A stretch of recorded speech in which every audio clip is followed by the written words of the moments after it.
Bonjour, I'm Marjorie from the Cook's Atelier, and if you'll remember from our last video, we showed you how to make one of our very favorite tart doughs by hand, pat sucre.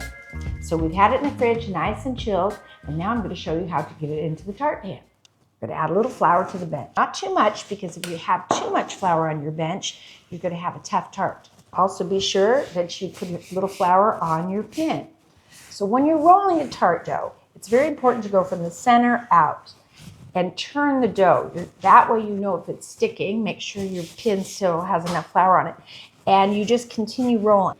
Another thing to think about when you're rolling, if you get a little crack in it, just pinch it together. Because if you keep rolling that, it will continue to expand. When you're rolling a large size tart, you want the thickness of the dough to end up being about 1/4 of an inch thick.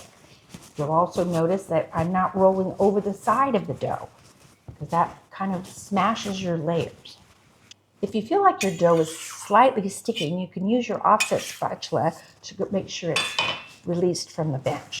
And it's a great way to check the size you need by just simply putting your tart pan on the dough to make sure you have enough for the edge. Remember too, it's important to remove any excess flour.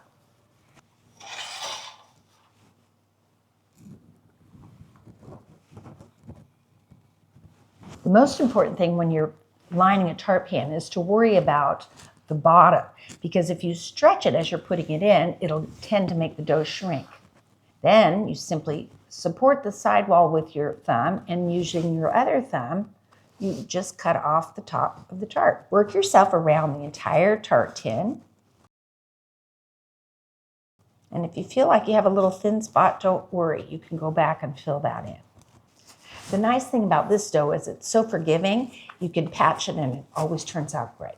You'll end up with a nice clean-cut edge. Once you have your tart pan lined, it's very important to put it in the freezer. You could keep it there for a month if you've wrapped it nice and tight, or at least let it set long enough so that it firms up before you bake it. And remember, you always go directly from the freezer to the oven. This beautifully lined tart shell can turn into so many fantastic tarts. Hope you give it a try.